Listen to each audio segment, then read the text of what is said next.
Antes de mais, votos a todos de uma Santa Páscoa, que o amor e a luz, a força de Jesus Cristo, que de modo especial se manifestou na sua paixão, morte e ressurreição, esteja sempre convosco.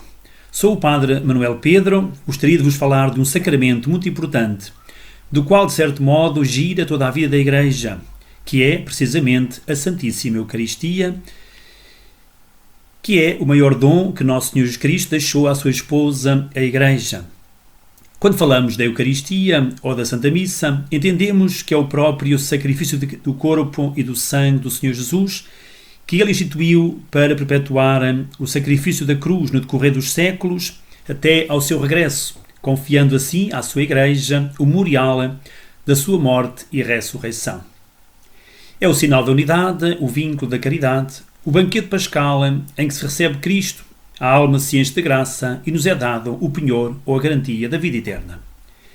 Jesus instituiu a Santa Eucaristia na Quinta-feira Santa, na noite em que foi entregue, ao celebrar a última ceia com os seus apóstolos.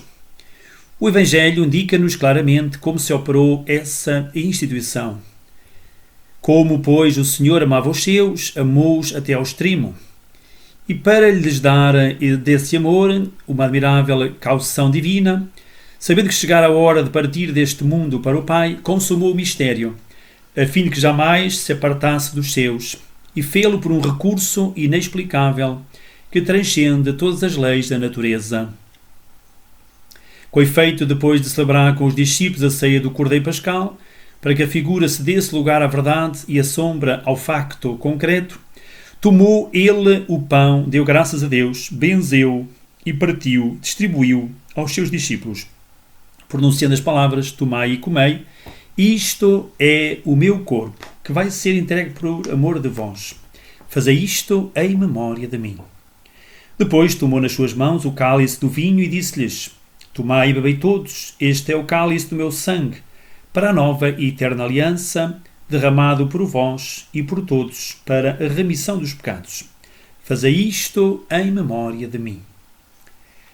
A Eucaristia é fonte e cume da vida cristã. Na Eucaristia atinge o auge a ação santificadora de Deus em nosso favor e o nosso culto para com Ele. Nela está contido todo o tesouro espiritual da Igreja, o próprio Cristo, nossa Páscoa. A comunhão da vida divina e a unidade do povo de Deus são significadas e realizadas na Eucaristia. Pela celebração eucarística, unimos-nos desde já à liturgia do céu e antecipamos a vida eterna. Nada dá mais glória a Deus do que a celebração da Santa Missa. A insondável riqueza deste sacramento exprime-se com diferentes nomes que evocam alguns dos seus aspectos particulares. Os mais comuns são Eucaristia, Santa Missa, Ceia do Senhor, Fração do Pão, Celebração Eucarística, Memorial da Paixão, da Morte e da Ressurreição do Senhor, Santo Sacrifício, Santa e Divina Liturgia, Santos Mistérios, Santíssimo Sacramento do Altar e Santa Comunhão. Perguntemos: qual o lugar da Eucaristia no desígnio da salvação? Na Antiga Aliança, que nos é relatada no Antigo Testamento, a Eucaristia é pré-anunciada sobretudo na ceia pascal anual, celebrada cada ano pelos judeus com os pães ázimos, ou seja, sem terem fermentado, para recordar a imprevista e libertadora partida do Egito. Jesus anuncia-a no seu ensino e institui-a celebrando com os seus apóstolos a última ceia durante um banquete pascal. A Santa Igreja, fiel ao mandamento do Senhor, fazei isto em memória de mim, sempre celebrou a Eucaristia, sobretudo ao domingo, dia da ressurreição do Senhor. A celebração da Eucaristia desenrola-se em dois grandes momentos que formam um só ato de culto: a liturgia da palavra, que compreende a proclamação e a escuta da palavra de Deus, e a liturgia eucarística, que compreende a apresentação do pão e do vinho, a oração ou anáfora, que contém as palavras da consagração e a comunhão.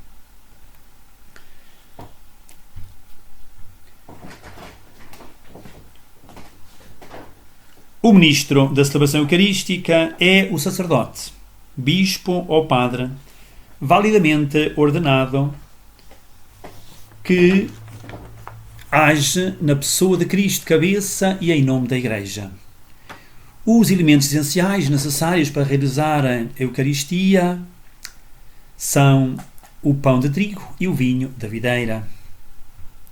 A Eucaristia é memorial do sacrifício de Cristo, no sentido que torna presente e atual o sacrifício que Cristo ofereceu ao Pai uma vez por todas, na cruz em favor da humanidade.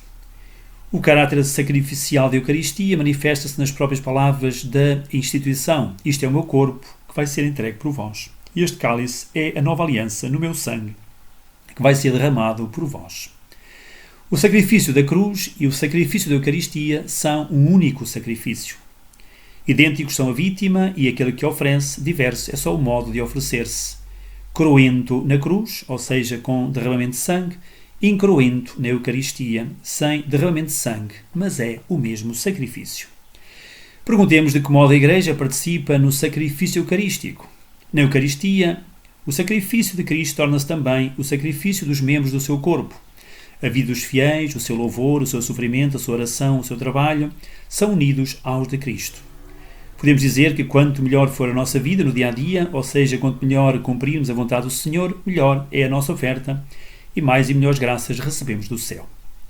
Enquanto sacrifício, a Eucaristia é também oferecida por todos os fiéis vivos e defuntos, em reparação dos pecados de todos os homens e para obter de Deus benefícios espirituais e temporais. A Igreja do Céu está unida também à oferta de Cristo. Jesus Cristo está presente na Eucaristia de um modo único e incomparável. De facto, está presente de modo verdadeiro, real, substancial, com o seu corpo e o seu sangue, com a sua alma e a sua divindade. Nela está presente em modo sacramental, isto é, sob as espécies eucarísticas do pão e do vinho. Cristo completo, Deus e homem, tal como está à direita de Deus Pai. Segundo a teologia, Jesus faz presente na Eucaristia por um fenómeno chamado de transubstanciação. Transubstanciação significa a conversão de toda a substância do pão na substância do corpo de Cristo e de toda a substância do vinho na substância do seu sangue. Esta conversão realiza-se na oração eucarística mediante a eficácia da palavra de Cristo e a ação do Espírito Santo. Todavia, as características sensíveis do pão e do vinho, isto é, as espécies eucarísticas, permanecem inalteráveis. Durante a celebração da Eucaristia, em um dado momento, o sacerdote realiza a chamada fração do pão. Perguntemos, será que Cristo fica dividido? A fração do pão não divide Cristo. Ele está presente todo inteiro em cada uma das espécies eucarísticas e em cada uma das suas partes. Mesmo durante a comunhão, também é preciso ter cuidado com os pequenos fragmentos da Sagrada Hóstia que se possam desprender. Até quando continua a presença eucarística de Cristo? Ela continua enquanto subsistem as espécies eucarísticas. Que tipo de culto é devido ao sacramento da Eucaristia? É devido ao culto de latria, isto é, de adoração reservado só a Deus, quer durante a celebração eucarística, quer fora dela. De facto, a Igreja conserva com a maior diligência as hóstias consagradas, leva-as aos enfermos e às pessoas impossibilitadas de participar na Santa Missa. Apresenta-as à solene adoração dos fiéis e leva-as em procissão e convida à visita frequente e à adoração do Santíssimo Sacramento conservado no tabernáculo ou sacrário. A visita ao Santíssimo Sacramento muitas vezes é uma prova de gratidão, um sinal de amor e um dever de adoração para com Cristo Nosso Senhor. A adoração ao Santíssimo Sacramento nos fortalece na luta contra o pecado, nos alcança muitas graças e nos livra das ciladas do demónio. Dizia São João Bosco que quem quer muitas graças deve vir frequentemente ao sacrário rezar. Quem quer poucas graças deve ir poucas vezes ao sacrário. E quem não quer nenhuma graça nunca deve ir. A Eucaristia é o banquete pascal por Cristo, pela realização sacramental da sua Páscoa, nos dá o seu corpo e o seu sangue, oferecidos como alimento e bebida, e nos une a si e entre nós no seu sacrifício.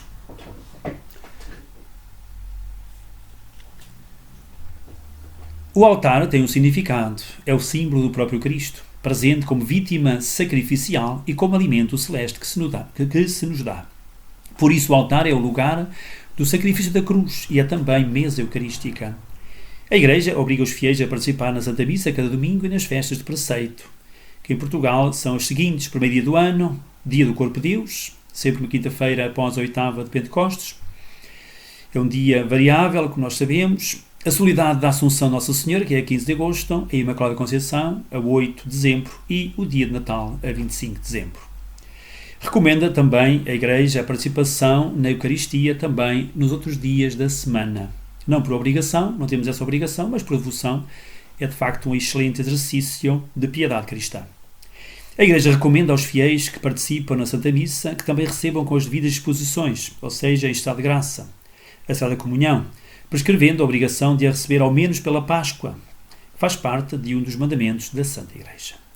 Para receber a Sagrada Comunhão são precisas algumas condições. É preciso estar plenamente incorporado à Igreja Católica, isto é, pelos vínculos da profissão de fé, dos sacramentos e do governo eclesiástico, e em estado de graça, isto é, sem consciência do pecado mortal. Quem tem consciência de ter cometido pecado mortal deve receber o sacramento da reconciliação antes da comunhão. Lembro que, segundo a doutrina católica, para haver pecado mortal tem de haver matéria grave em relação a qualquer um dos 10 mandamentos, plena consciência e consentimento livre. Para se receber bem a Sagrada Comunhão, são também importantes o espírito de recolhimento e de oração, a observância do jejum prescrito pela Igreja, uma hora antes da comunhão, não comer, a água ou medicamentos não são impedimento, e ainda, também importante para a Sagrada Comunhão, a atitude corporal, gestos e trajes como sinal de respeito para com Cristo que se recebe. Os frutos da Sagrada Comunhão. Aumenta a nossa união com Cristo e com a sua Igreja, conserva e renova a vida da graça recebida no Santo Batismo e também no Crisma e faz-nos crescer no amor para com o próximo, fortalecendo-nos na caridade, perdoa os pecados veniais e preserva-nos dos pecados mortais no futuro. É possível administrar a Sagrada Comunhão aos outros cristãos? Perguntemos. Os ministros católicos administram licitamente a Sagrada Comunhão aos membros das igrejas orientais, que não têm plena comunhão com a Igreja Católica, sempre que estes espontaneamente a peçam e com as devidas disposições. No que se refere aos membros de outras comunidades eclesiais, os ministros católicos administram licitamente a Sagrada Comunhão aos fiéis que, por motivos graves, perante uma grave necessidade, a peçam e espontaneamente tenham as devidas disposições e manifestem a fé católica acerca deste santo sacramento. A Eucaristia é penhor ou garantia da futura glória, porque a Eucaristia nos enche das graças e bênçãos do céu, fortalece-nos para a peregrinação e o bom combate desta vida e faz-nos desejar a vida eterna, unindo-nos desde já a Cristo, sentado à direita do Pai, à Igreja do Céu, à Santíssima Virgem e a todos os santos. Santo Inácio de Antioquia dizia: na Eucaristia partimos o mesmo pão, que é remédio de imortalidade, antídoto para não morrer, mas para viver eternamente em Jesus Cristo. É verdadeiramente admirável e até incrível que o próprio Deus humanado, Jesus Cristo, se quer dar alimento a nós, os cristãos. Comei da minha carne e bebei do meu sangue. Em nenhuma outra religião se ouve falar em tal facto. Admirados podemos exclamar: até onde vai o amor de Deus, que no ato extremo se dá em alimento às suas criaturas. São Tomás de Aquino, ao falar da Eucaristia, dizia: é o sacramento do amor, que significa o amor e produz o amor. E São João Maria Vianney, padroeiro de todos os párocos, dizia: todas as boas obras reunidas, inclusive dos anjos e dos homens, ao longo de toda a história, não igualam o valor do sacrifício da missa, porque aquelas são obras de homens e de criaturas, enquanto a Santa Missa é obra de Deus. São Pio de Petralcina afirmava: seria mais fácil a terra existir sem o sol do que sem a Santa Missa. Caros amigos e irmãs em Cristo Jesus, as fontes usadas neste trabalho, nesta exposição, que usamos foram o Catecismo da Igreja Católica, bem como o compêndio do mesmo Catecismo e também o Catecismo Romano. E como estamos em plena Páscoa, rezemos: Rainha dos céus, alegrai-vos, aleluia, porque aquele que mereceste trazer em vosso seio, aleluia, ressuscitou, como disse, aleluia. Rogai por nós a Deus, aleluia.